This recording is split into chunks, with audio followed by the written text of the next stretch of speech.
Musyoka. Sasa unajua wewe lazima nikuchanue kidogo. Mchanue aje? Kidogo tu unajua si ati we never came to town the same time. Yes, you came before me. Yes, you know kuja mapema. Kuna siku niliwafungia pale kwa nyumba. Huyu jamaa kuna siku juu tulitoka Ocha. Tukamtembelea kwake Roysambu. Kumtembelea niko na sis. Sasa tulikuwa Ocha, atuleta tao, akasema tutarudi. Tulikuwa Ocha side nyingine huko Gatundu. So akasema tusirudi Makueni Ukambani, tukuje kwake atatupeleka. Afika Roysambu mjamaa akatufungia kwa keja akaenda Dunda. Sasa watu wa high school lazima uache wakae kwa nyumba. Alituachia remote na DVDs na food. Na huko na Netflix. Yeye movie nazo alikuwa nazo zingine hatari. Movie sijawahi ona za DJ Afro. Usiku akakuja akatuamsha akatuomia nyama fulani hapo bro. Sasa ile kitu ilinistua ni kesho yake. Unajua ukiwa Ocha umezoea kuamka inakuwa gani ngware. Ngware sana. So jamaa saa 2 saa 3 jamaa mtoro. Nauliza sisi kwani Nairobi watu wanaamka saa ngapi? Hakuna kuku ya kulisha, hakuna ng'ombe ya kukamua. Na nimetoka out mzee. Nilifika kuna kanyama nilitengenezesha mahali nilikuwa. Kaka mnako. Nikawaambia usiku nikawaamsha wakule. Sikuwa nishakula nyama kaa hiyo. Tulifurahia by the way, thank you so much. So thank you for giving the vote of thanks 13 years 14 years later. Ni 2010 shule lini? Ni 2010 bro. So ukiniambia mambo ya town na kusikiza. So wewe ni Musyoka? Musyoks. Unasikianga wakimtaja kwa ngoma Nilikuwa na relate nayo. Hiyo Musyoks. Juu unasikia hii ngoma ni hatari. Musyoks au sio, najua hapo kuna mkamba. Hiyo ngoma. Representing. Yeah. So ndio Musyoka. First of all, he was a member of a rap group. Musyoka was a rap. Tumuulize. Nilikuwa na rap ma gifts. That's what he was doing yesterday. Mbona ulikuwa unafanya jana Valentine's? Yeah, Valentine's ule rap ma gifts. Nilikuwa rapper, I'm a failed rapper. But hiyo group yenu ilikuwa na Noma. What did you guys used to do? Rap. Na role yako ilikuwa gani? Yaani rap na produce. So nilikuwa na make tracks, na record, na edit, na mix. Pia nilikuwa msanii, but ilifika 2 points kwenda kwa stage kanishinda. Kwa nini? Kutokea kwa stage? Why? Mimi si mtu upenda kamera. So lakini hiyo time hata kamera hazikuwa mzee. Wao ndio wa problem ama kamera ni macho. Macho za watu. Sipendi macho mob sana, sipendi soro. So nikisoroa mi freak out sana. So yes. Na mimi upenda ku handle vitu na certain ways. Sitakaji nikisororo sana.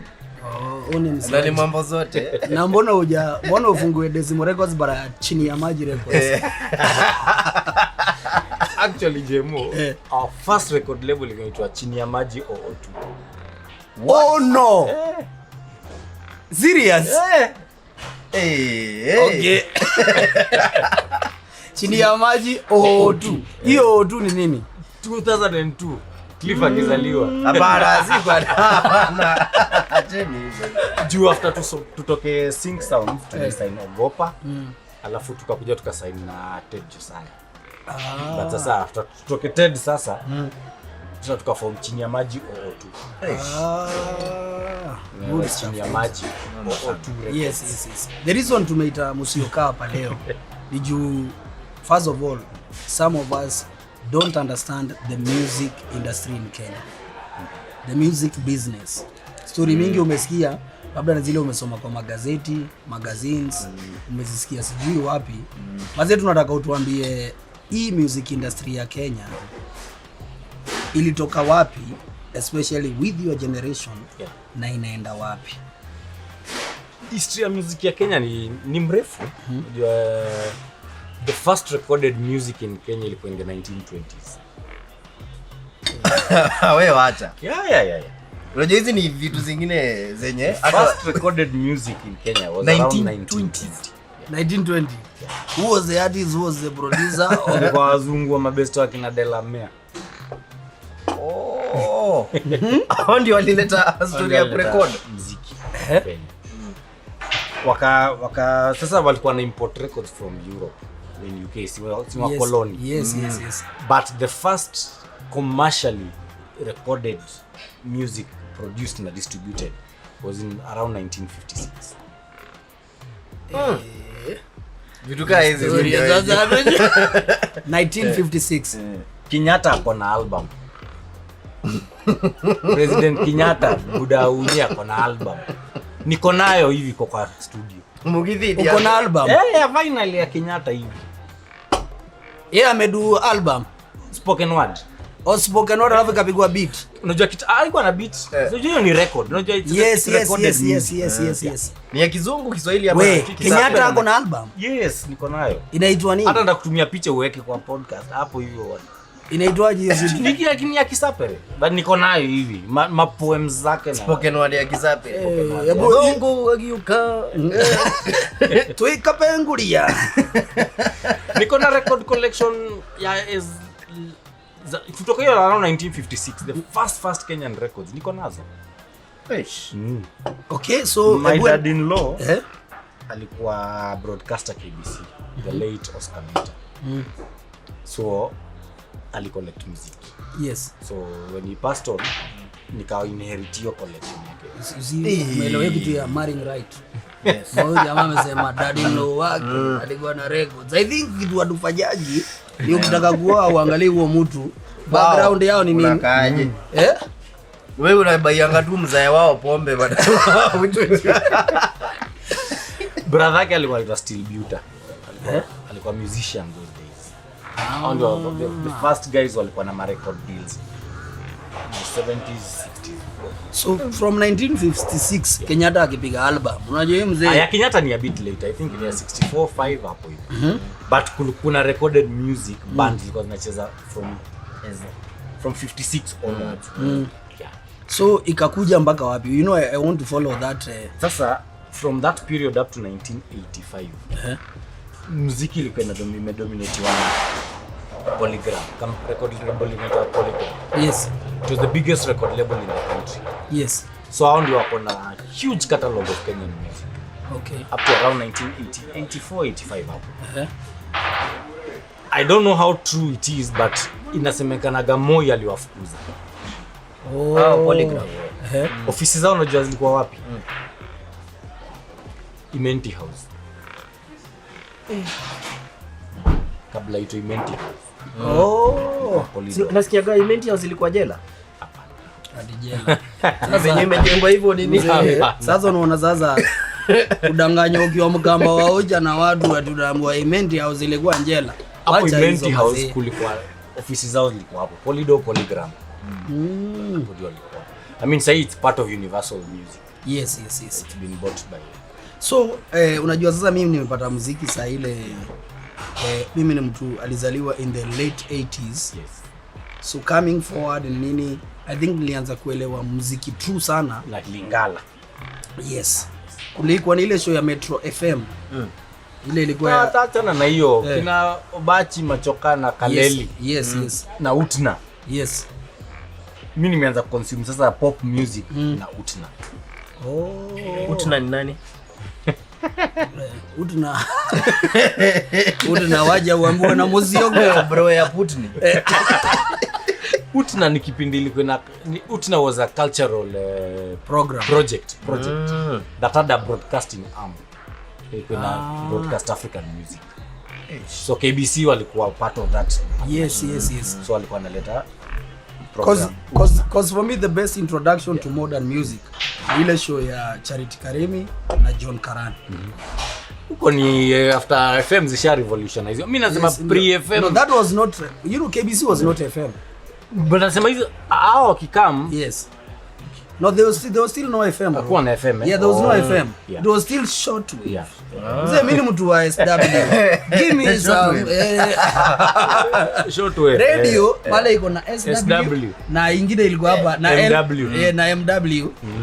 Hiyo Radio SW ukiweka sikuwa nishaijua. lazima ufikishe mahali penye inafika, alafu kama radio yenu ni advance, Buka alikuwa na Panasonic ingine hapa mbele iko na chuma na tu dot tu shimo iko na kinob kikubwa.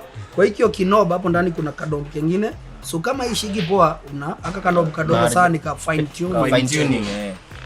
Yes, so Charity Karemi and John Karani. Yeah, walikuwa definitely KBC. Unaona ile show yao, alafu kulikuwa na show ya reggae ilikuwa na hostiwa na Jeff Mwangemi. Yes, unakumbuka hiyo? Alafu Sundowner. Yes, and then there was a Metro FM. Kulikuwa na ile show ya Msala, alikuwa ndo nani? Msalami, Tony. Ile ya alikuwa anapiga mzee Malingala mzee. Sasa nikikuja tao kuvisit mother, matape zake za gospel aziweka. Kuna ile button ya record ya dub. Kuna dub hizo Malingala. Mzee nazidub. Zina mix na gospel za madhe. So venye namfanyia rap ya madhe. Rap. Anaweka tape yake anataka kusikiza. Kuna kangomba alikuwa anapenda alikuwa anapigwa sana zile versions za Ocha za hadi ya bwana magari. Kuna nyingine ya Kisapiri ya mzee nitakumbuka. Anaenda kucheza nasikia Sanguro Sanguro mama shanga kudendaje. But Jemo hizo ni huku chini ya FM hit. Before hizo kuna kina Indemoni, Alus Mabele. Yes. Locator Group. Yes. San Fantomas. Yes. Oh, ndio walikuwa. Yeah, because Metro was Metro FM. But yes, that's what I'm saying. I'm agreeing with you. Yes. Because Metro came to be Metro FM. Yes. Yeah, so before hiyo sasa hapo ndio unatuambia. Kina Musyoka sana Musyoka wa Kaleli sasa hapo ndio walikuwa. Wanatuchezea hizo Kaleli. So tunaona hiyo kipindi ya alafu tunaenda Utna. Sasa Utna ndio ilikuwa inaleta Pan African music. Yes. Nikuulize wewe, unajua probably you've told this story before, but interest yako ya muziki, where did it originate from? Mzaya alikuwa guitarist church. Mzaya wako sasa? Church gani? Ndio guy. Si Mavendeni. Si Mavendeni mifupa. Huko. Kuna place inaitwa Mavendeni. Between Mwea na Ndidhini. Ndidhini. Actually hiyo ndio ilikuwa his main church. So alikuwa anacheza gitaa huko. So of course nikainherit tu nikaipata ikiwa kwa damu tu tukasonga nayo. So my first instrument nilianza kucheza ilikuwa drums. Ile drum set. Drums nilikuwa nachukua zile matini za 4 liter. Unapanga kadhaa. Na ni aje huku nini? Nachimba mti hapa. Tunakata shell ya cowboy, tunatengeneza crash cymbals huku, alafu hizi kebe tunachapilia mbao kando, hizo sasa zinakuwa kama toms. Where did you get that interest from? Because sasa hii unaweza sema internet inakuonyesha venye madrums zinakaa. Na venye unasema ni kama umepanga hiyo kitu. Have you seen him playing drums? Yeah, pale kwa studio. Uliona ati DS? Tulikuwa tunaishi next to Machakos Showground. Sasa wakija ku set up show. Sasa hiyo ni about tuseme around 88 89 hapo. Sasa nimeanza kusikia. Yes. Sasa sinaenda wakiset up, naenda naona bands zikicheza. Na kumbe drums upangwa hivi, gitaa huwa hivi. Na ni aje huku kuwa interested na kuingia zile band za Kikamba, zile Tendele, zile unajua hizo maband. Kwa taka zile maband yani sasa Desmond Boys band. Unakumbuka unaona hizo madrum kutengeneza kuna time pia sana tulikuwa tunaunda gitaa ya hiyo mkebe. Na inakuanga na sauti nyingine bro. Yetu inaitwa Wandende. Ya Gizabere hiyo Wandende mzee. By the time sasa ni janjaruke ni advance sasa kuanza kujenga instruments.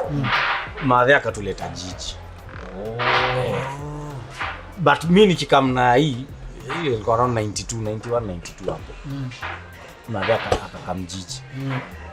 Mimi alinitoa shule ya Macha Township Muslim Primary. Najua.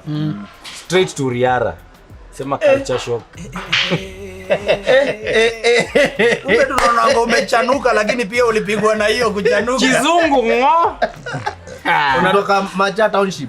Nilikuja Nairobi nikiwa class 7 nirudi mpaka class 5. Ukarudisha miaka 2. Ndio elewe. Kizungu knitting. Mother aliona mtu hitu kumwajaji wa class 7 hapa Nairobi ataangusha family. Lazima arudishwe akacha Miaka 2. ndio sasa Arudishwa nyuma huko. 2 good years. At least ni lam kizungu. Yes. That was Kizungu ilikuwa. Kizungu unaongeanga. Ilikuwa kizungu mkuu. Hata si wa mother wanajuanga sana watoto wangu. Ukisikia mama anakuambia mtoto wangu namjua. Nilikuwa natoka shule na uliza madhe. Unasikiaje TV? Unasikia nini wanasema? Hizi Unaelewaje? Unajua wanasema nini hawa watu? Jua watu wanaongea kama wale wako shule. Mimi hata hakuna kitu. Sasa nikaletewa mwalimu Mrs. Mudhini. Mrs. Mudhini. Sasa ndiye alikuwa ananitranslatea. Nilikuwa na mkalimani. You had a translator? Wakisema kitu pale? Sasa topic general sikana bale. Kwani Kikamba yako ilikuwa deep aje? Mbaya. It was deep. Mimi nikaongea Kikamba hata watu stuka. Kikamba yangu ni proper. Wabaniao notio. Ndio. Hiyo ni Mkamba halisi ndio anaweza leo hiyo. Unaona kama ile Kikuyu ya wazee wa mbuzi ile yenye wanaongeanga na ile isoke mwato. Vitu kaa hizo. Ilikuwa deep hivyo. So at least alikuwa anani guide. So nikikwama Yes. anakuja na nishow nini. With time tu nikaanza Yule mama ameambia Mugamba mwenzake niangalilie kijana wangu sababu ndio aelewe hizo vitu za Mrs. Modeni pale huko alikufanya zaidi ya kijana. So Riara, so now you playing drums. Sasa Riara nikapatana na keyboards. Yes. Victor Say, Eriko Inaina, Five Alive. Yes. Samawati iko tu hapo. Samawati Records. Unajua Samawati. Alafu imagine nani alikuwa akamkurekodi hiyo time? Bruce Odhiambo ana record Koffi Olomide huko. Kina Koffi ana record huko wa Makongolizi wenge muzika. Yes. Ana record Samawati. Kwa chuo yenu. Walikuwa na studio hapo. Riara chuo. The challenge of taking your kids in good school. Ni activity gani ilikuwa inafanyika kwa shule yenu wase wengine walikuwa na kamkudu? No, tulikuwa tunaletewa. Unajua chuo yetu the only activities ni games. Zile za elimination zilikuwa na happen kwa Ngenda Primary. Yes. Alafu wakikakaa wanatuletea watu wa kutufurahisha. For example, tungeletewa wale watu tulikuwa imagine magicians in the village walikuwa wanaitwa maprofesa. Kiini macho. Walikuwa wanaitwa maprofesa. Magician ni professor. So kama tunaletewa profesa wale watu jamaa anashika mawe inapasuliwa na shoka kwa kifua yake. Ni profesa. Alafu wanaanza kumeza moto. Jamaa anameza moto ama anameza kitu alafu anafanya moto inatoka. Mmelipa ama ni free? Ama ni administration. Anaanza kufanya hivi mashilingi. Anashika makaratasi alafu anafungua mdomo anatolewa pesa. Sasa tunashangaa mbona tulilipishwa tuone hawa watu na wanatoa pesa, mbona hawangekuja tu wapige kule zao watoe tu pesa. So that was the kind. And then kulikuwa na jamaa anaitwa Madoido. So he used to bring zile sinema za nini za Afro. Zile sinema za kina Bruce Lee na nini. Kwa kamo tena. Yeah, so he was our Afro there. Alikuwa anaitwa Madoido. Ile kutudanganya alikuwa anatudanganya my friend.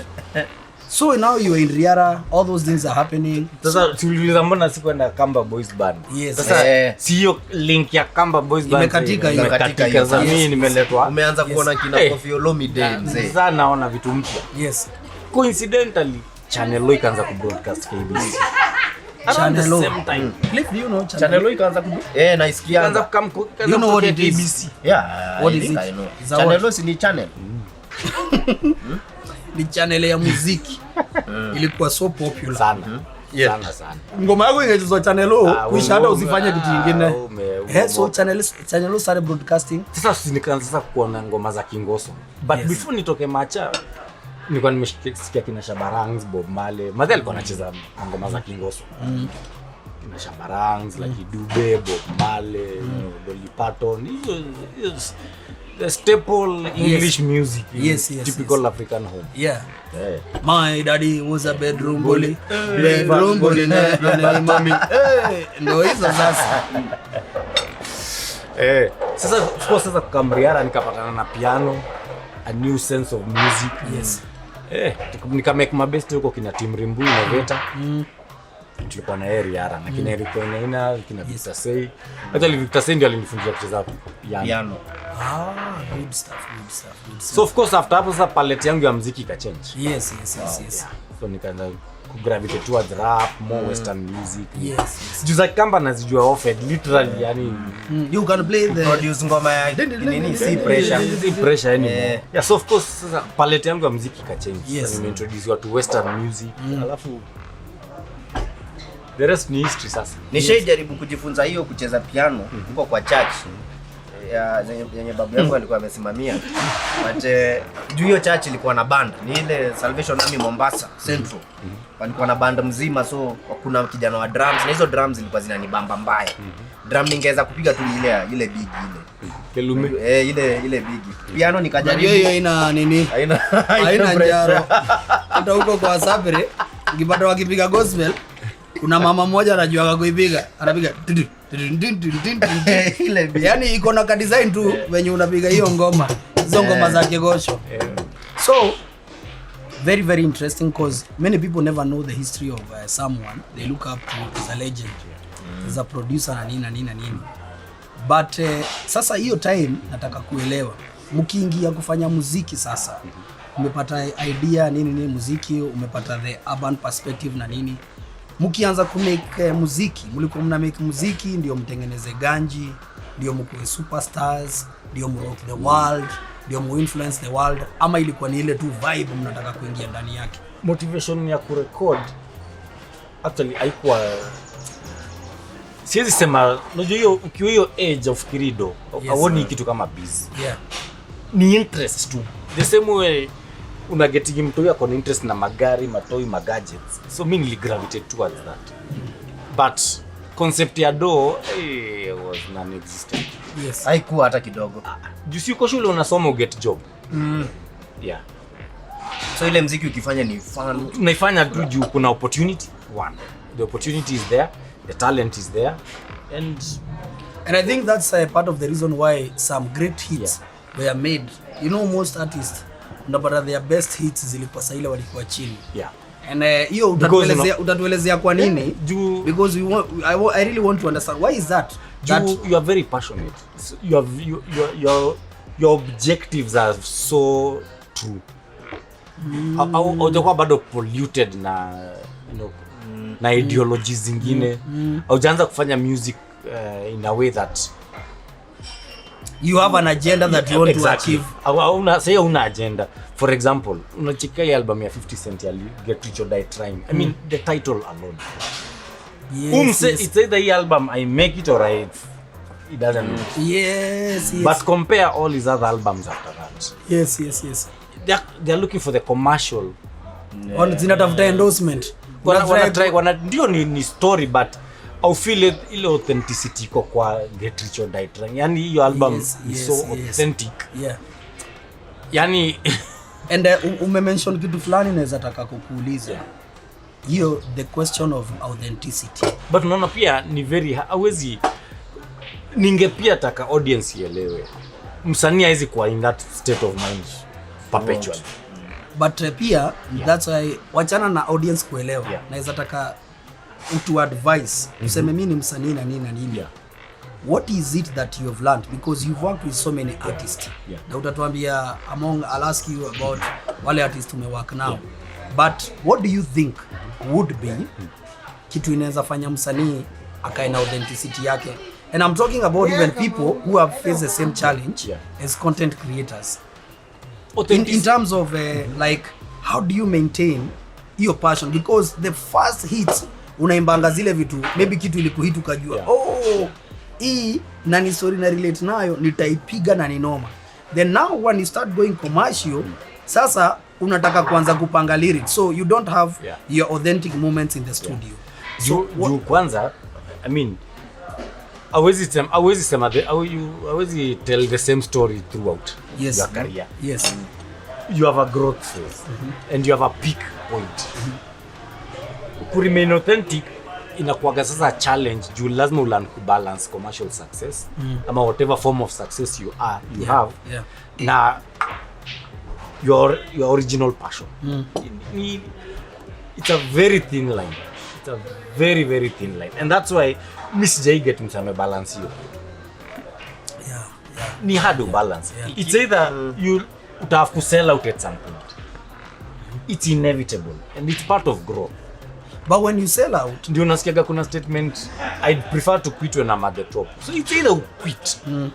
You hautai create kitu kingine kama. But nikuulize, don't you think the challenge is saa ile uko chini una tell story authentic? Of course. That's why una tap into a more realistic perspective of your. That's why unasikianga mzee akiimba ngoma. Ametaja mahali ametoka, ametaja mama yake. Nini. Then ukisha penya, you no longer want to mention anything. But so I feel mbona saa ile ume graduate in life, you also don't want to tell authentic stories about the life you are living because sometimes also una live a fake life na pia utaki kuja ama nini. What is it? Kuna pillars pia ukipita your challenges now when you start achieving success, those challenges are also your downfall. They can anchor, they can weigh you down. That's unasikiaga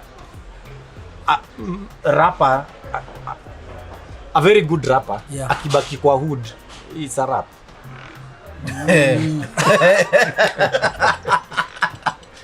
Rapa akibaki kwa hood. Enda utafuta akikosa kutoka kwa block, it's a rap.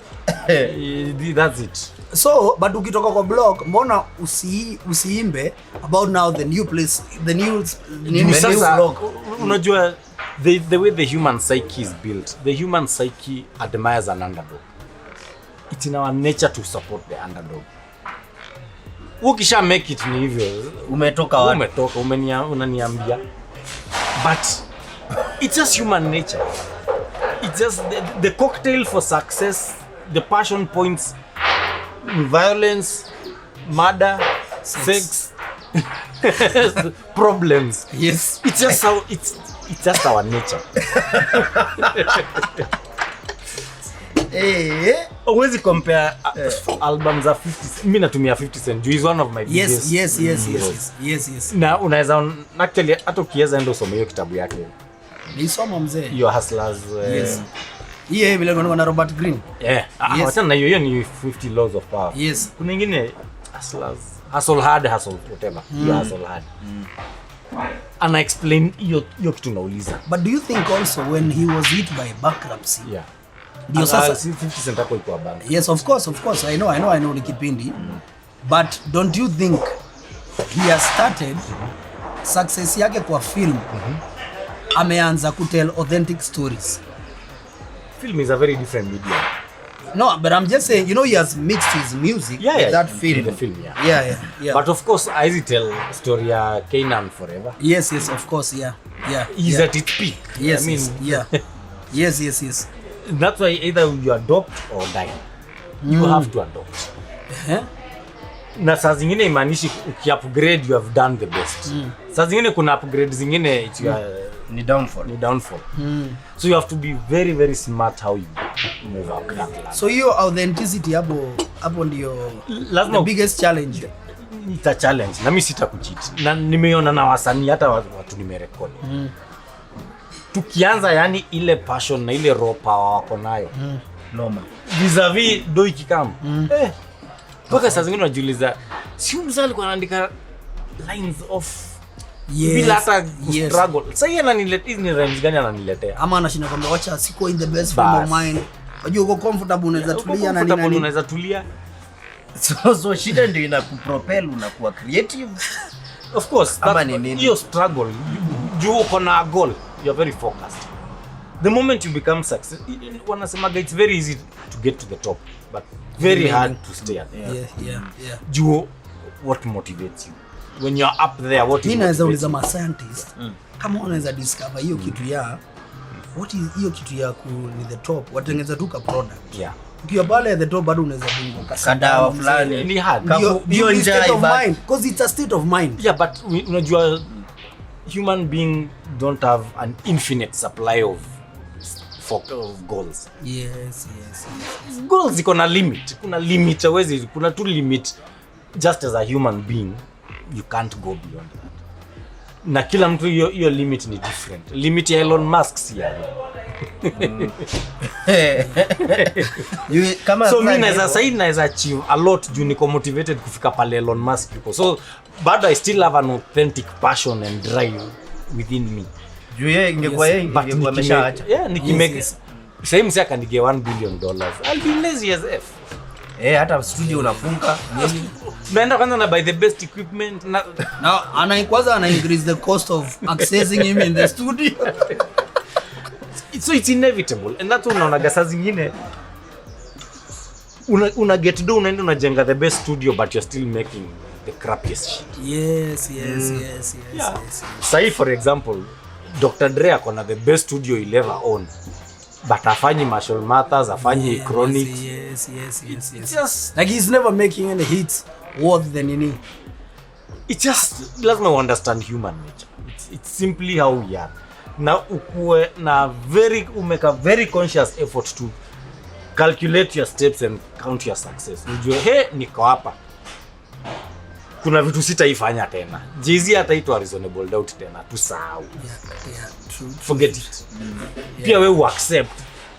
And that's why unaonaga msee akitry kuforce kitu si authentic, unaona kuna tu spirit yako tu ina repulse you. You know you are saying that because some of my best rappers, because mimi ni mtu underground music Kenya sana, nimesikiza ngoma mingi. Most of them mazee wakihit. The moment in a hit, that becomes the is it would you say the price of the downfall of a Kenyan artist is success of any human being? Any human being you hit na kuanga moja inatoka mzee, lakini sasa badala sasa ikupeleke kwa hiyo kitu kingine usipo make the smart move. But I think is it a problem only in the entertainment business? Apana. Because in other careers, the reason why I'm saying that, I've seen people rising from manager level, they become senior managers, they become CEOs, then they propel from those CEOs, they go to become CEOs of other companies and those kind of things. What is that? But wanabaki tu ma CEO. Yes. Another wanatoka, here they become chairman and they own companies. So my question is, hiyo na relate sana na hiyo kitu ya kusema watu wengi sana wakifika the top wana nini? Is it that probably as artists kuna kitu fulani tunafaa kujua ndio hata hiyo success, who should prepare us for that success and the consequences? Because now science has shown us, by the way you are saying, that it's a yani ni curve fulani. So why can't we develop something that najua by the way ile siku ngoma yangu ita hit, ile siku ndaanza kuitiwa mashows mingi sana, nafaa kuingia saa kwa template fulani nianze kufanya mambo vitu tofauti. Juu supply ya success is infinite. It is a finite supply. There's a point. Ni vile tu tumeumbwa tuseme tu hivi. We have kuna threshold hawezi pita. Hata ufanye nini. For example, mimi watch F1 sana. Si unaona pale Lewis sasa ameenda Ferrari. Yeah. Juu from Mercedes hakuna, he cannot milk that cow anymore. Yeah. Yani amefikisha pale. But unacheki Ferrari was the only other place he could go and keep shining. It's the only other move. Juu aizienda place ingine. So pia wewe ukicalculate steps zako kwa career, lazima what is my Ferrari after my Mercedes phase evolve. That's very deep. That's very deep. Yeah. Hakuna success finite, hakuna infinite, hakuna success is finite. So lazima ukue pia unaiona. Lazima. Yeah. Mimi najua in the next 5 years who will care whether I make music or not. No one will care. So lazima nijipange. After hapa what am I doing next? Yes. Masikia? Lazima I think that's something very good. That's something for you to know that hata kama mimi saini upcoming ama saini na nini, nikihit kitu fulani nafaa nifanye nini from there. Yes. Si ndio? How many artists have you recorded in Then me record say this is my 28th year kwa industry. Mzee miaka zangu zote umekuwa ukitoa muziki. My first professional contract ilikuwa April 17th, 1997. 1997. Who was it? My first professional contract kusainiwa kama msanii professionally. Yes, na Sing Sound. But nilido music unofficial for like 2 years. Yes. So officially ni 27. Yes. Ile Yes. April 17th hii mwaka itakuwa 27 years of doing music. Professionally. In a professional yes. setting, professional products, professional. Yeah. Kurecord nimerecord. Yes. Unaona how many artists? There's a reason why I'm asking you that. Huwezi count. Najua catalog ya. Please, you can even name. Yeah, please, go ahead. The songs nimefanya hivi. Yes. Almost 1,400. 1,400 songs. Zenye zimekuwa out there, zimechezwa na 1,400 songs.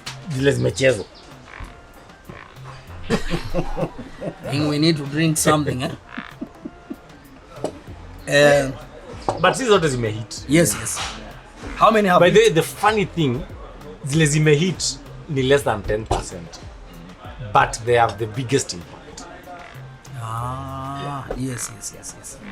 Ni kidogo zile zimehit ukicount. By the way, tulifanya show yangu na DJ Styles time ya COVID and we played about 60-70 songs. Yes. I remember. Ilikuwa noma. It's about 1% or it's about 5%, but yes. Ni mob yani hakuna ngoma sijafanya. Let's talk about branding and networking. Counting plus za movies. Mimi na count like the entire kila movies. Soundtracks za movies. Yeah. On average, yes. A movie, I've just nimemaliza tu movie juzi ya client wangu. We did about 21 songs in the movie. Yeah. You know, hiyo ndio kitu fulani tulikuwa tunaongea na Cliff in our content creation. So I was telling him it's very important. Unaona kama majuu unaonanga umefungulia ngoma hivi, umefungulia movie unaonanga ule mtu anacheza ngoma ya 50 Cent akiwa kwa gari na nini. So in Kenya, how is it possible to do that? Because you've already been doing that.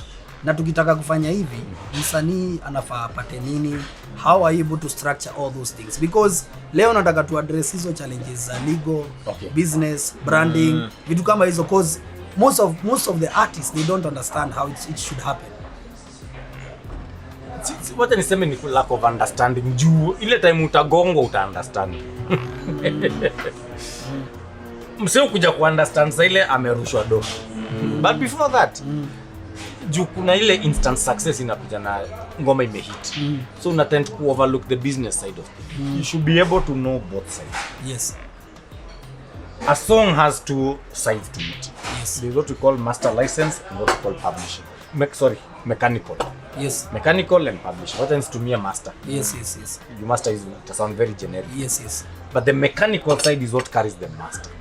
What is the mechanical side there? Mechanical is the physical. Ukiniekea MP3 hapa hivi it's a mechanical license. Okay. Nikiimba song yako, that's a publishing share. It's a publishing side. Yes. The songwriting itself. Yes. But niki convert into a physical medium. Whether it's a stream, a CD cell, a vinyl, a cassette, that's a mechanical. Yes. Yeah. So, unafaa ku-engage mtu anaitwa publisher, a music publisher. So a music publisher administers the rights for you. Who is a music publisher? Hebu give examples of music publishers in Kenya. Kenya tuko na Shia, Kenya tuko na kulikuwa na Fat, si wengi. Yes.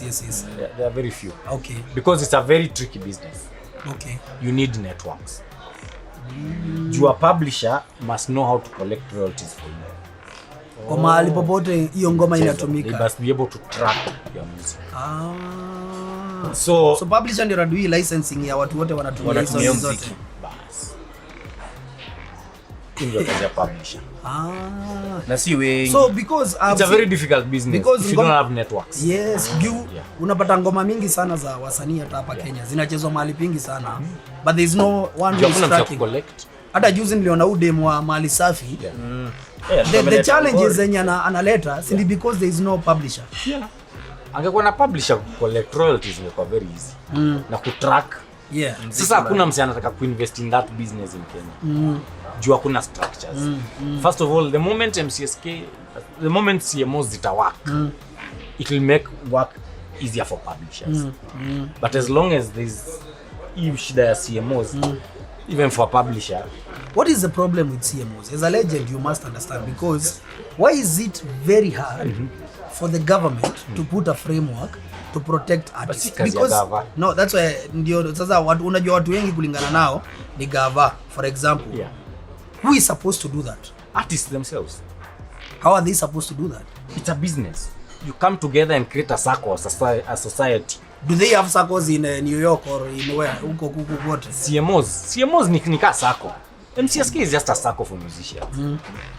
It's upon us to elect the right people with our interest at heart. Gava yezi ingilia. The government can only provide legal and a legal framework yes, for you to exist.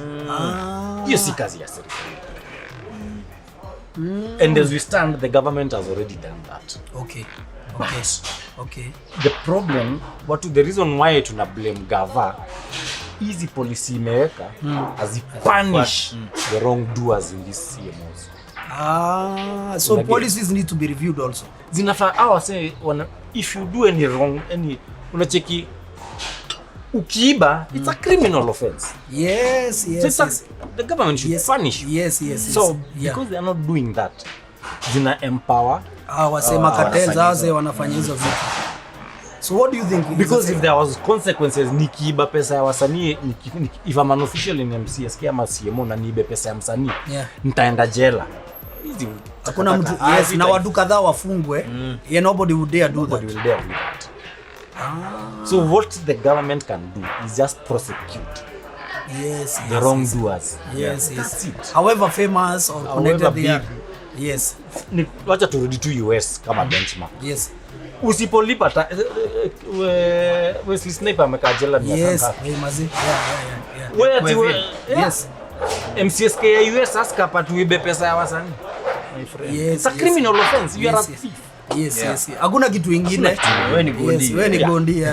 So that's what the government, the framework exists. It's just that there is no political will. Yes, to do it. Yeah. Good. It's that simple. The moment tu Ruto atakuja atasema hao officials wote waende kotini kesho wastakiwe. Yes. My friend. Hakuna mtu ataguza doya wasanii. Hakuna mtu ataguza pesa ya wasanii. That's a very good point. That's a very good point. Juu kutakuwa na consequences for you stealing. Yeah. It's a simple, it's theft. Yes. Theft. Yes. Juu hao officials wameelectiwa na nani? Si government. Sisi tulienda tukapiga kura tukaweka officials hapa. Kabisa. It's our company to run. Yes. So ni the same thing. CEO aibe pesa ya sako, si ataenda tu jela. Ama mtu fulani aibe pesa ya umma na nini. It's the same concept. Good stuff. Do the framework exists. Of course the government can do more. Juu kuna policies lazima to ratify, to adopt, but as it impact sana hizi shida za CMOs. The biggest problem na CMOs ni lack of political goodwill to prosecute wrongdoers. Yes. Good. And that's unajua venye umeileta, venye umesema hivyo, that's what should be done. Si ni ukweli? I have a question there that I wanted to ask, because as a legend producer, somebody who understands the business, ndio msanii apenye. Msanii akona talent, akona ideas, akona nini. In your own opinion, what are the qualities of a good artist who can become monetizable? Yani atakuwa a business. Like, like if this artist came to me and he had qualities 1, 2, 3, 4, 5, 6. Ni one quality. Mimi angalia tu one quality. A charismatic person. Charismatic. Yeah. Somebody who can pull crowds and entertain. Kwanza ni mtu anaitwa Karis. Na amekula basmati rice. No. I'm asking that because when I ask that, other than the business side of charismatic. Yeah. Qualities za msanii in terms Ni of charisma. sex, but what about self qualities like discipline? character, of course. Hizo ndio vitu nauliza. So yeah, mi uangalia charisma first, yes. and then your character second. Yes. Kama unaweza andika utaandikiwa. Yes. It's a list of my concerns. Yes. And somebody you can entertain. Yes. So of course ukiangalia the entertainment side utaangalia sauti nzuri at least. Yes. Somebody you can deliver. Yes. Yeah. It's that basic. It's very basic. So ukiwa na hizo kumonetize si but pia character ni very important. Character. But character unaweza develop. Your character is just a compilation of habits. Yes, and discipline. So, and that's why ukisign msanii lazima ukae naye for at least a year to a period of time. Jipati to a period of time. Umstudy. Ndio ujue kama mnafanya kitu fulani. Exactly. Kitambo hiyo kitu ilikuwa inaitwa artist development. Nowadays it's not happening. Juu unaweza get msanii ameblow up on TikTok. So ajaenda hiyo cycle ya and that's why una get artists wanatokea sahi wako tu. Yes. Juu yeye aliblow TikTok. Yeye aliblow TikTok, hauwezi mwambia kitu. Mimi ni star utanishow. Before tuingie. So ana ile patience, ana venye vitu zinafaa kufanyika. Hiyo journey hakuna kitu anaenda. Exactly, agenda hiyo journey ya failure and success ajue by the way naweza anguka ama naweza succeed. Nani anafaa kutrain msanii stories za business development? Una learn on the job. Yeah. But pia I mean it's unajua information yote iko available. Hakuna siku kaa class kula music business. Ukiwa na interest kitu na uone how can I make this as a business. Me the first thing actually nitakupatia my example. Yeah. When nili realize actually nataka kufanya hiki kitu full time. I'd already been doing music for 7 years. Already ndio ni realize nitaifanya full. By the way kitu iko na potential ya kunigedo. Juu naweza ona where the success lies. Yeah. But kuna vitu fulani sielewi. So nitajeducate on what. The first thing nilijeducate me on copyright. What do I own, what do I not own? Nikajua niko employed homeboys, I can only own my publishing. I cannot own masters, I cannot do anything. Yes. With time unakuja kurealize niki own masters I can control XYZ. Yes. So wacha nianzishe label yangu. Juu niki control content, if I own the content, it's easier for me to monetize and manage the content. That's how you started Decimo Records. Yes. Decimo ilitoka wapi? Why did hii jina Decimo ni nini? Ni ma acronym za familia yetu yote. Our first initials zote zinatengeneza Decimo. Decimo Records. Nataka kukuuliza kitu ya branding, and that is your personal branding. Because as I was growing up, ulikuwa unasikia, I was a big fan of Hits Not Homework. It's Not Homework with D'Souza. Hapo ndio Mudhoni Bwika. Yana na Mudhoni Bwika. Yes. Ili peak time ya Eve hapo ndio ilikuwa. Yes. Ndio. Hapo ndio ilikuwa like the peak of it. Na kulikuwa na ile kitu inaitwa top 10 at 10. Na hapo lazima wangecheza ngoma yote mpya imetoka hiyo time. And I remember how they would talk about. Yaani ungesikia ngoma imetoka kwa Musyoka. Lazima utasikiza na lazima hiyo ngoma itakuwa hit in the industry. And that's what I want to talk about, because kuna wase wengi sana ni upcoming producers. Kuna wase wengi sana ni artists na nini, and they don't understand something to do with personal branding. Branding yako uliifanyaje mzee ndio ukue like an authority in the market? Like what is it that you would say like these are the 10 things that have helped me to where I've been from since developing it 28 years later, I'm still in the game and still doing it. Number 1, integrity. Lazima ukue msee watu wanaweza trust na content na product yao. Juu kama msee akutrust, kama msanii hawezi kutrust, si yule producer unagewa do leo umekula yote umezima simu na tunakutafuta for 30 years. Yes. Na pia ulan kuambia mtu ukweli. wewe tutasumbuana. Yes. Wewe take your time. Yes. I mean hata ukiwatch City ya BN. Yes. Kuna mali amesema walikuja kwangu nikawafukuza. But they were not ready. Yes. BN alikuja kwangu kaa rapa. We imagine nimerekodi uko fulani kala mashaka. Yes. Hapo BN anakuja kwangu kaa rapa. Yeah, that's very funny. So for me I'm like, hey bro. Wale wase nimerekodi hapa. BN alikuja kwangu nilikuwa nimerekodi TID. Nilikuwa nisha record Prezo. Yeah. Nimerekodi Sema. Yes. Nimerekodi TKZ. Yes. Like literally standards pale zilikuwa. Yes, kulingana venye alikuja. Yes. Haikuwa imefika. Hata yeye sema kwa CTA. Alikuja pale. Yeah. But it's where I was that time. It's the people I had dealt. Yes. And the approach that he came with. Si angekuja kama singer mungekaa chini. Venye yes. So integrity, you said integrity. Yeah. What else? Integrity, the ability of watu kutrust. Yes. Na content yako. Yeah. Hapo pia uko tu msemri like your character should speak for itself. Yes. But hizo vitu zote naweza sum up everything just into your character. Yes, it's character. And then just understand your business path. Yes. We're very critical of yourself. Me, I'm my biggest critic. Yes. Mi tunaweza kaa hivi tumedu song na kina Bona wamesema hii ngoma inaenda kuwork. Na kaa hivi jioni nasema zi. Kweli wewe mwenyewe unasikiza unajua haiwezi. Lazima ulan kujicritic. Yes. Lazima ulan kujicritic. Yes. No usiyaifikiria I'm the best. In fact kuna meeting unaenda una introduce the best producer, the best. I mean in the creative space I don't believe anyone is the best. Yes, true. There's nothing like the because best hits artist. are coming differently from different people.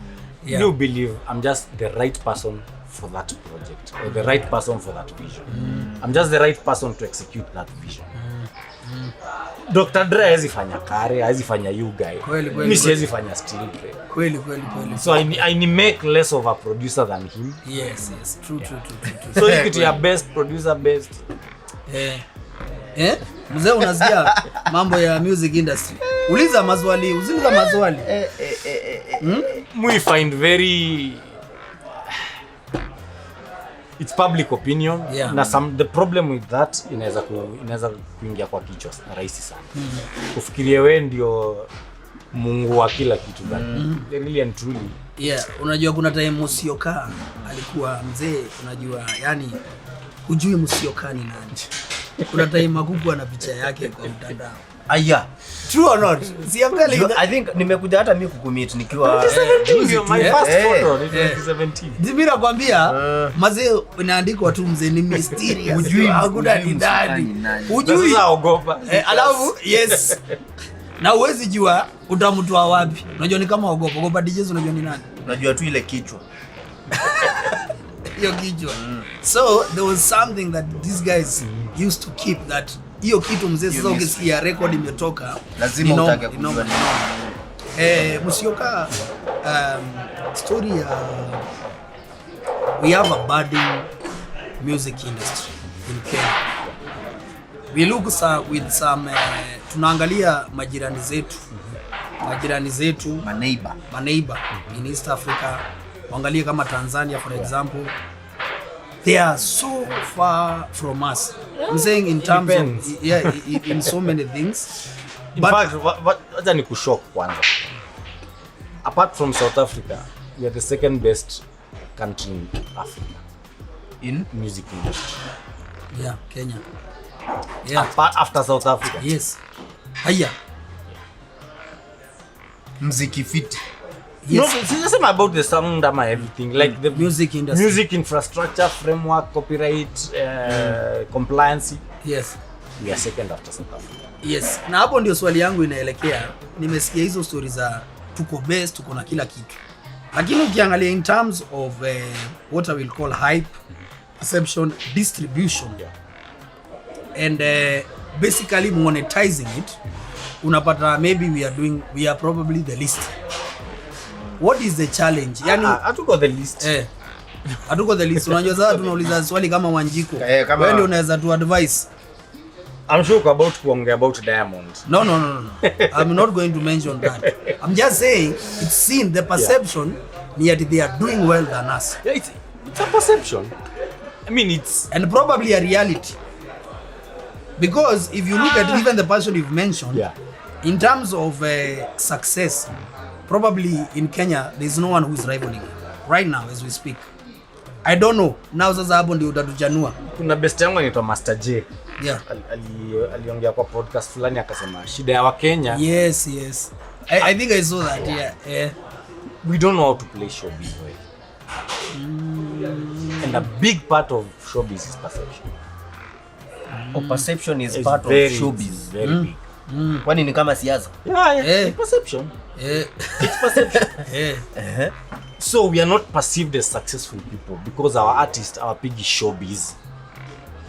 Is it necessary? Of course, it's showbiz. We are not doing the show part. Or we are just doing the business. We are trying to push the biz without forgetting the show. Forgetting the show part. Una get? Diamond really understand showbiz. But the current generation of artists knows how to do showbiz. Not to the extent of the Diamonds. Yeah. But I mean, are there showbiz experts? Kina Willy Paul. I mean, kuna showbiz consultants. Because I think now in developed countries utapata kuna PR firms. Of course. Kuna nini wenye wanakuchukua wanakwambia wewe sasa. But pia usahau pia kufanya showbiz ni expensive. Si kama zile za tumekosana na bibi yangu. Hapana. Alafu tunatoa ngoma. Aweke kwa story. Turo tumebazuka. Tumeunfollowiana. Hiyo si showbiz. Ni kiki. Kuna sasa nasema Bien, yes, Otile Brown, Willy Paul wanaelewa showbiz mbaya. Those guys are Sauti Sol generally. Yes, they understand the showbiz. Nyashinski to some extent. But pia yeye anaficha white sana pia. Yes. So in this day and age kuficha white haisaidii. Si tukifanya music unaweza ficha white kwa na social media. But in this environment tunawakisa nayo sahihi. Hawezi ficha white. So lazima pia ukue uonekane. And no, unajua nataka ujibu ambie hao wasanii. What do you think in your own opinion is required so that the music industry, I've seen the government, they have such initiatives as Talanta Hela, all those kind of stuff. But what do you think is required so that our artists will understand some of those things and they can start doing those things? And also hapa ndio nda plug organization inaitwa RIC, Recording Industry Association of Kenya. RIC, yes. Of which I'm the chairman. So one of our actually one of our mandate is to educate our members on how the music business works. Yes. Good stuff. So, I want to hear that. Yeah. So the other mandate ni to issue ISRC codes, provide certification for music, anti-piracy, na hiyo policy framework na education to the masses about the music business and what their rights and So we are a new organization, very new. We're like a year old. So tuna target in the next 3 years to at least to recruit enough members. So ndio nimeuliza kwa hiyo organization hizo vitu umesema za kutrain wasanii about businesses na nini, wasanii wanafaa kuregisterje, wanafaa kunini, hizo vitu zote. Tuko na portal yetu online rike.co.ke register kwa member. Yes.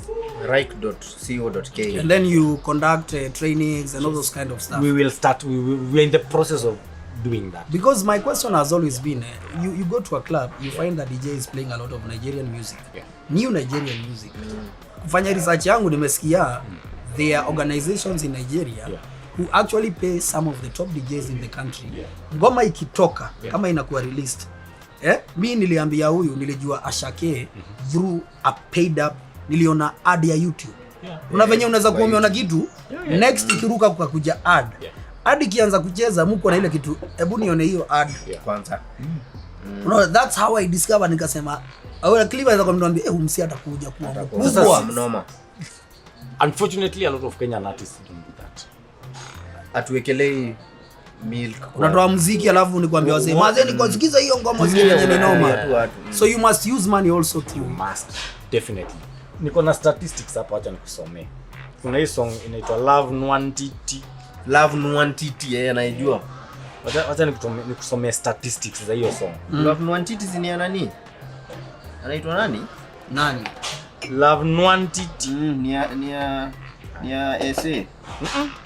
Love Nwantiti ni aya. Behind the campaign CK. Ni ya CK. Yes. Behind the campaign. Yeah. Artist CK. Label Warner Africa Parlophone. Hizo ndio the labels. Song Love Nwantiti.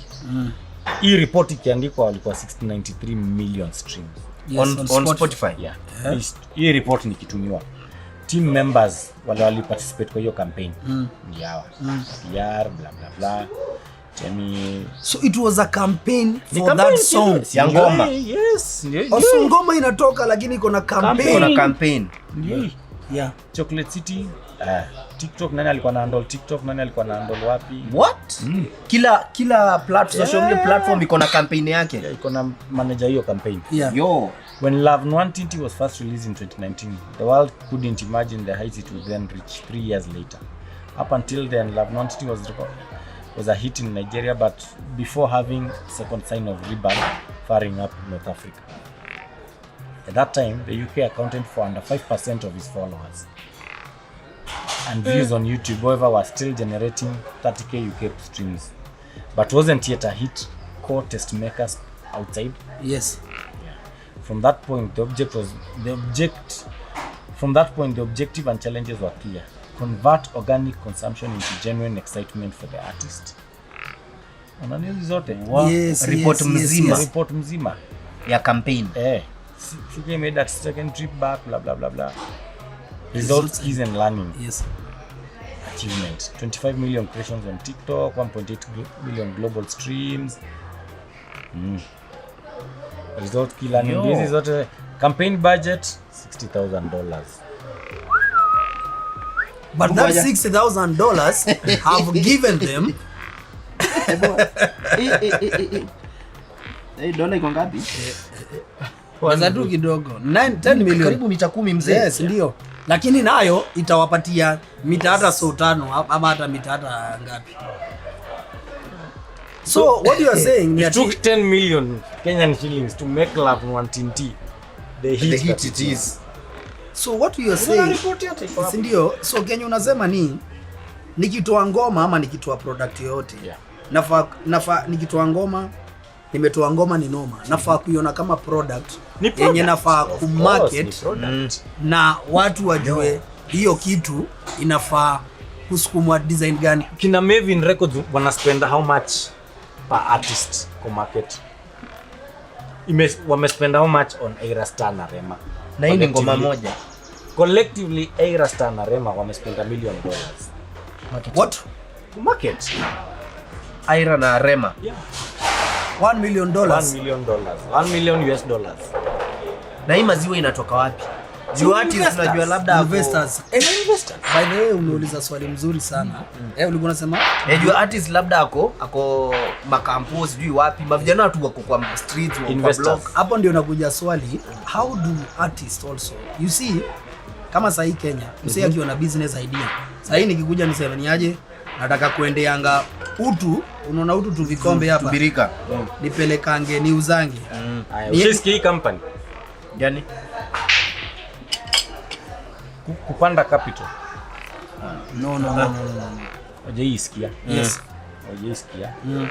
Ona kampani zao.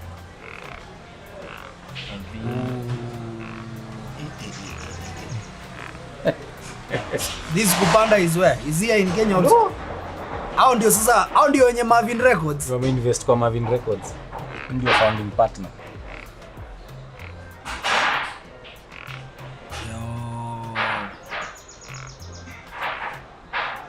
Haya. So swali yangu ni in Kenya, where do we get these investors for artists or for because watu wanasema niko na ngoma noma ama do you think our market is not ready for such kind of investments? Because it is ready. It Yeah. is ready, but investors don't have trust in the artists. why? Yeah. Character ya msanii. Una invest $10,000 kwa msanii. Anaenda anapotea. Anaacha kutoa muziki. Anaacha kutoa muziki. So what Imeniapenia, me have invested in artists. Waka lost. Waka lost. Okay, so Unachoma tu clean. so Mzee ataenda wapi nayo? hapana, si umeekelea kwa Sasa product. unaona sasa So unabaki na product but you see you cannot market the product. Hii lack of You don't have the hii lack artist. of accountability sasa unaona wase wanaiba our prosecutive. Hii kind of prosecution ingekuwa ina happen.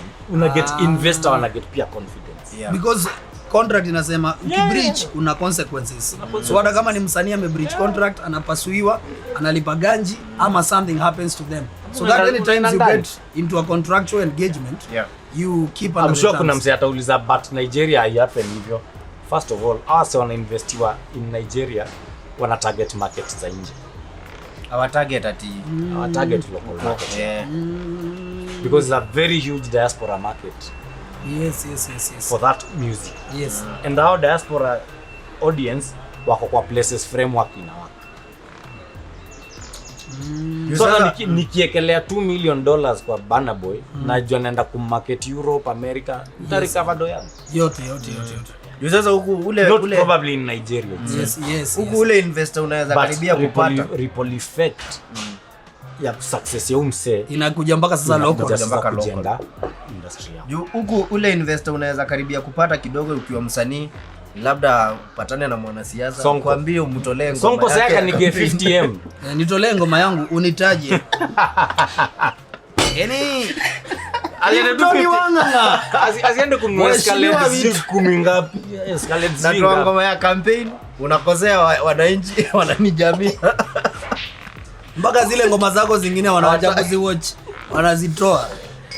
So But but imagine kuna wase, of course siwezi wataja, but I know very successful investors in the Kenyan ecosystem. Kwa hivyo Wako. how do you place yourself as an artist to meet these guys? Because sometimes you have a good product but you don't have the networks to the investor, then there's a lot of fraud. Kuna mzee anakuja, unajua mimi nitakupeleka kwa Musyoka ama nitakupeleka fulani. Siwezi kuambia kuna place utaenda ulana ama ujue how to do this thing. Hii kitu lazima igrow organically. Unaanzaga na the little resources you have, the small people in your hood who can support you. Anza nao kwanza. I say word of mouth, ripple effect. Itaenda tu ikigrow, ujipate tu in the right circles. Hakuna place ati msanii atakuja building hakuna, haitayape. Kwanza hivi anaweza na upcoming producer. Usiyeye hata kutafuta msanii mkubwa kama BN mrecord na yeye. Me the first artist niliwork na wao. Ni the artist I had access to. Kalamashaka. Yes. Uko fulani. Yeah. Unaanza na wale uko na access to. Of course I was lucky enough Kalamashaka had a bigger name. Yeah. But me siko hii record Kalamashaka. Ni record uko fulani. Yes. Siko hii record Kalamashaka. Yes. Uko fulani ni ile the other group sasa They are yes. Walikuwa na mentor na nini. Exactly. Yes. Me sikuwa interested ku record Johnny. He was already a star. Yes. But niliona kina mwenyeji, kina Juliani, kina Kaa. Yes. Nikaona hawa pia there is equally yes wana potential ya kufika hivi. Wakamba wawili. You recorded Wakamba wawili Walikuwa Wakamba wawili ilikuwa nani? Ilikuwa Labalana. Kwa Labalana mse mwingine. Yes. So mimi nikaanza nao. Eventually Kalamashaka waka record some of the songs. Eventually. Yes. As part of hii success yetu sasa ya Dandora Love, kina Mizani wakaona aka producer pia kanaweza, acha pia tuwekele. Nikakuwa hivyo. People must learn to work with what they have. Instead of wanting mtu anataka sasa aende anataka kuwa with the top. Yeah. Ndio labda nafikiria akiwa na the top ndio ita market watu wajueni mnoma. I think the attitude of creating should be very very, yani nafaa kuwa organic. Organic, alafu pia ukianza na mse yako chini mtagrow pamoja. Mimi vile nilirudi kutoka state for example. At the opportunity of kuendelea work na the big artists. But me nilichukua unit. Yes. Generally I was like, how ndio tutagrow na wao. Yes. They are not the big artists. The opportunity kucollab na Nonini to partner to go but Nonini tungesumbuana because he was already a big artist. Na kuna vitu singeweza mwambia. But ni wataka wase trust in the vision na the dream of what we have to create. Na to grow tu pamoja. Good stuff. Sasa maswali ile tunataka kuuliza is very technical. Kuna zile umetaja ukatuambia what should be done. But so that we realize the full potential of the industry, what are the key things, even like with the organization RIKE, unafikiria zinafaa yani zifanyike mazee? Because hizi vitu husemwa but people don't do them. Like I would like to hear so that tomorrow if I'm the president, najua tu ndaambia Musyoka ni aje ile kitu tutafanya hivi na hivi, because I understand there's a big effort. Once I look at the American market, for example, as an example of music industry, or the Nigerian market, there's a very big input of the government and the private sector. Yeah. So even before you explain like holistically what should be done, what do you think the private sector should do for the industry? Private sector haiwezi kuja kuinvest place hakuna framework na place hawaoni returns. So siwezi fault private sector because as we stand actually industry yetu tukiongea sasa inashikiliwa na private sector completely. It's the private sector companies who are giving us jobs. The private sector ndio wana invest in the creative economy. So they're already doing their part, but they can do more if the space enables them to do more. If the returns could be feasible in the long run. I mean, tuseme tu for example, Safaricom. Si walifanya Nikona na hizi ma Safaricom live. That's a private sector initiative. Yes. Tunaona ambassadors wanagiwa, companies zinapatia wase wanakuwa brand ambassadors. They are doing their part. Yeah. They could do more if their interests could be protected in the long run. While you're still talking about the private sector, there's always a big concern about the pricing of services that our artists offer to these private sector artists. So you'll find pricing nani anafaa kuset pricing because the reason why nauliza hivyo, utapata mazema juu ukipata zile endorsement watu wanalipwa na ukuja hapa uone zile endorsement, even when you go to meetings with the marketing managers or the people who are decision makers in those companies, for them utapata even if they are supporting, there's a way they look at that industry. So if somebody goes and asks for 5 million, mpaka watu wanaangalia hivi wanacheka. Yet huo mse ile kitu atafanya ita reach even probably 10 million people. But who should be able to say, because who can negotiate, probably una feel wadhi yangu ni 10 million ama ni hiyo 5 million for example. Unaambia mzee si tuko na budget ya 400,000 for this campaign. And because you are an artist somewhere and mazee unaona ngotaka ngiriso 5, hata kama wamenipatia 10% ya ile kitu nilikuwa nataka, wacha tu nichukue juu sina form. So who will correct that imbalance? Ourselves. How? You are paid. Your pricing nani anafaa? That's what I'm asking. Mimi, what I believe in, you are paid what you negotiate for. Of course, there is the bigger picture, the value of the industry. Yes. Pia the clients are not blind to the value. And then secondly, art has an intrinsic value. It's the value I put in for myself. Hawezi enda kwa Safaricom useme wa command to pay you what you want. I give you. Yes. Because naweza kwambia for free, nimeona contracts za very big A-list celebrities. Yes. na nimeona contracts are very small. Yes. Na kuna discrepancy hawezi explain. The only way you can explain that discrepancy is the intrinsic value of what is the packaging. Is the zile venye una negotiate. Na venye una show mimi ndawapatia hii value na mimi nataka hii na nini. But I can guarantee you hakuna client atataka kukulipa top dollar. Hata kwa the biggest company. They'll always want to pay you the least amount they can pay. So juaga the least amount wanataka kulipa has to be so good that I'm okay with it. Yes. Yeah. Let's address the concern of for example, awezi sema Burna Boy analipwa. Okay, for example, say Nyasha perform bila $20,000. Okay. Wow. Hautamtoa kwa nyumba, Nyasha atatoka. Sauti Sol bila $30,000 au watoi kwa nyumba. Okay. When they were performing. Yeah. But unachekio ni value wame create. Yes. Wako na catalog, wanaweza kushow, wako na journey. Pia wewe wakikuja wakwambia $30,000 utaona sitabishana. So it's the packaging and how you position yourself. Yes. Mimi najua kuna wase hii country wamedo endorsements na wamelipwa as high as 30M. What? Yeah. Wako. Kuna mtu anajua ameandikiwa check ya 30M clean. So it's possible. Tulikuwa ndio kwanza ni possible. Umesikia wewe? Ni possible. Yes. And there's also nataka to address the question of networking.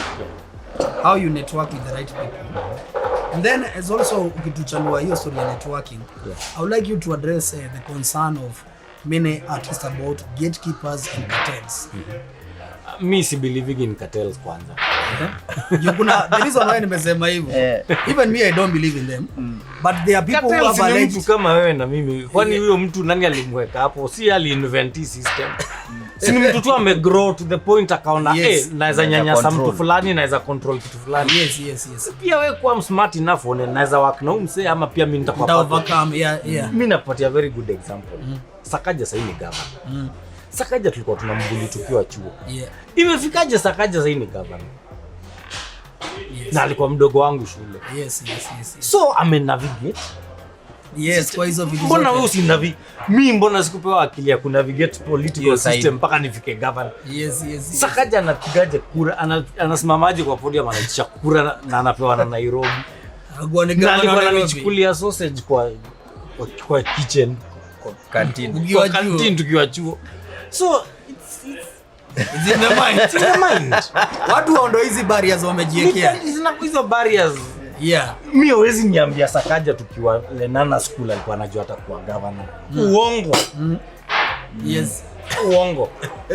Hata ungemwambia hata karibu akutandike. Yes. Kwanza hakukuwa na governor.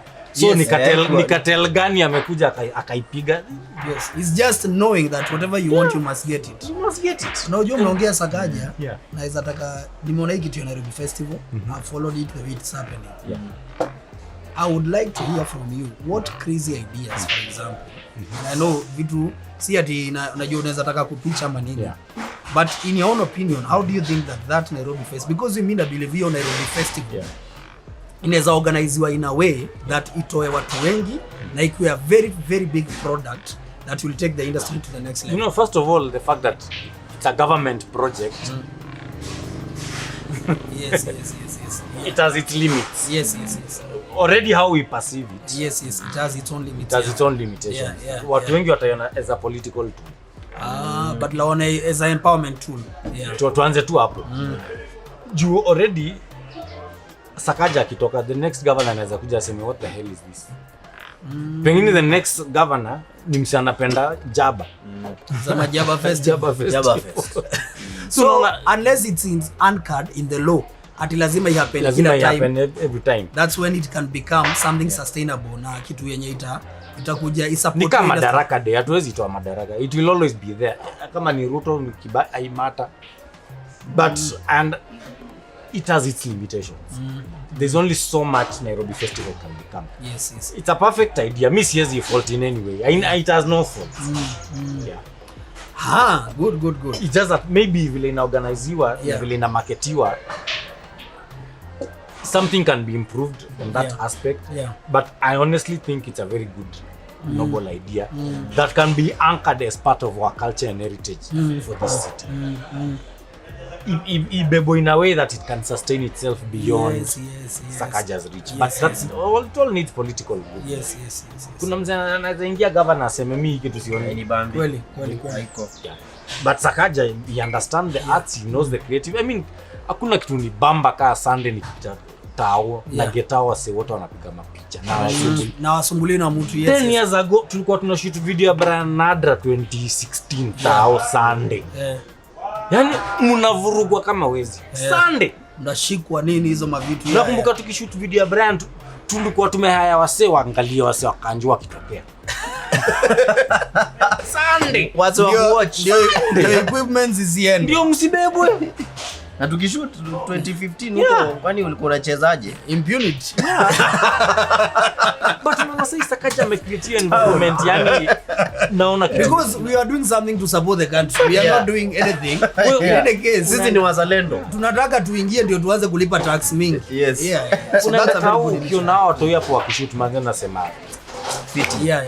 Poa sana. Hakuna mtu anawasumbua, hakuna yani hakuna. They are just expressing their creative freedom. Yani I wish ningekuwa hiyo era. Most artists struggle with networking.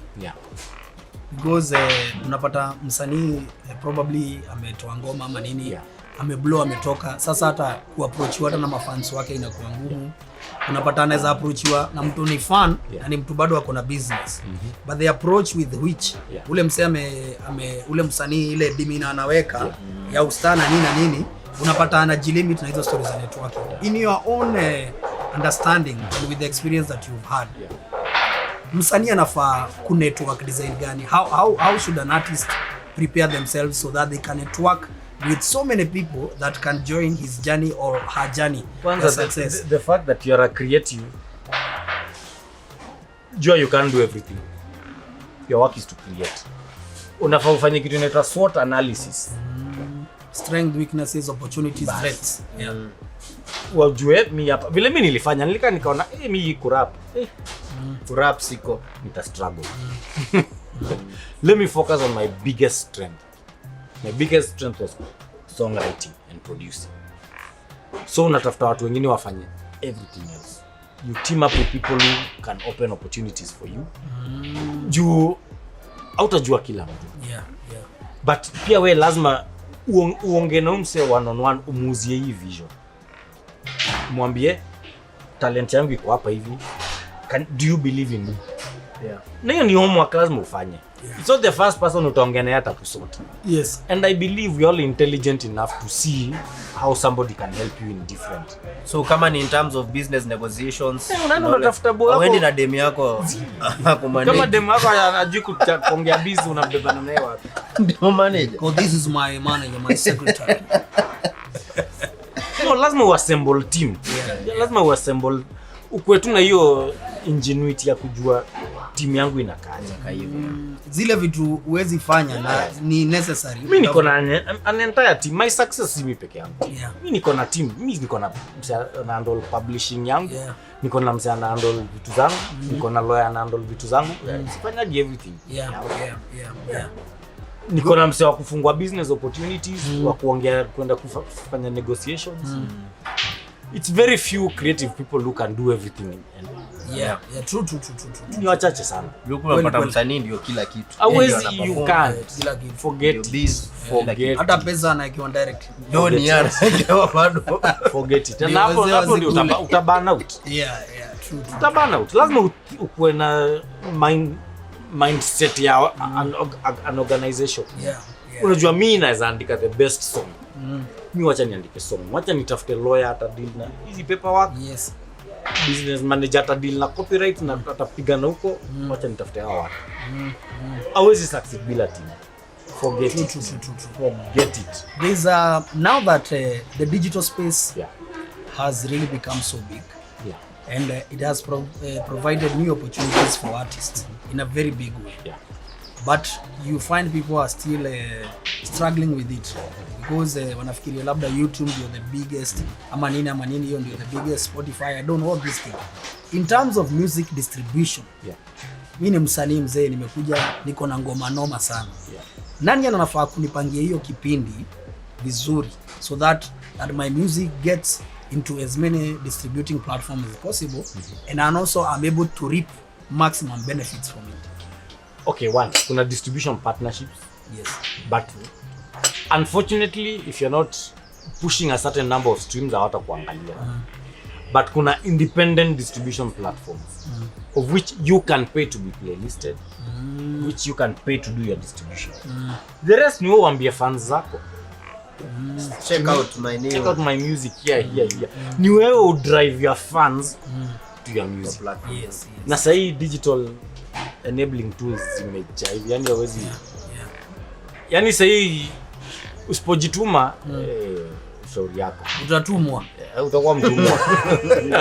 Utakuwa mtumwa. Usipojituma utakuwa mtumwa. Yes. The digital tools are so many. I mean, Instagram, TikTok, TuneCore, CDB, like, yani say excuse. Do you know the way the big labels look at artists? They don't look for green artists anymore. Yeah. Wanaangalia gamse already amefika mahali. Ndio sasa wakupatia hiyo push. Yes. To the top level sasa. Yeah. Lazima ujitume, lazima ufanye your own initiative. Good stuff. I want to ask you a personal question. Do you have a family? Is a family necessary in an artist life? Nini vitu kama hizo, yani unajua kuna mtu anakuambia, nasikianga msanii anakuambia sasa hivi wenye umeanza kwenda tafuta mtu kujipanga juu unajua industry itakumaliza. So of course niko na famu. Yes. I mean lazima kuwe na kitu ina anchor besides version yako ya muziki. So it's not for everyone. Do you advise your artists to be stable in such things? Because it helps. It's not a must, but it helps. Me believe you can only succeed in an environment that is enabling. There's only so much willpower can do. Utasema sitafanya up to a certain point. But lazima ukue kwa environment, yani hata hizo enablers as you exist. So I mean, of course ukiwa na family, the first thing utafikiria ni hawa watu wamekula. So utakuwa tu itakupatia environment inaweza to enable to be a bit more stable and responsible. That it's not for everyone. Yeah, it's not a must. Yeah, that's very true. It's not for everyone. Yes. Me for sure singekuwa na family. Decimo would be a remainder records. Ingebaki kwa daru. Ingekuwa kwa paper, kwa karatasi. Yes. Thank you so much Musyoka for your insightful. But your insights tumejua mambo sana ya muziki. Hizo records za Kenyatta tunazitaka. We want to listen to what the guy was saying in the 60s. Niko na 21 poems. 21 poems. Yeah. Nika 45 RPM KLP. Yes, Cliff you're saying. There is my cousin in the village who wants to become an artist. At least I have insight. You ananiulizanga mtu anafanya nini natamtumia video, namtumia link. Yes. They check hapo. Yeah, so please give us your ambia wase kitu ya mwisho. Anything that you like to tell them, and then we call it a rap Mr. Rap. Mtufunza hiyo mistari. Sasa kitu ya mwisho kama gani? Jitume. Otherwise utakuwa mtumwa. Me that's my Yes, parting shot. Yeah. Your personal initiative is way important than what somebody else will ever do for you. So it's you. Ni wewe. Watu wajue ni wao. You are the vision bearer. Usingoje mse mwingine akuja kuinterpret vision yako. Hata upatane na nani, hata interpret venye unaitaka. Sasa hii Elon Musk akakuja, haizi interpret vision yangu. But naweza tap into resources zake ku propel my vision. Hata kama past unajua siku hizi unaenda kutranslatiwa nyota. Unaweza omoka mwaka gani? Ndio kama ni 2027 utulie. Unatulia unaanza kufanya kitu. You just waiting for the clock to tick. Ndio. Thank you so much. Poa sana. Tumeshukuru mazee. Shukrani. Asante mazee. Asante.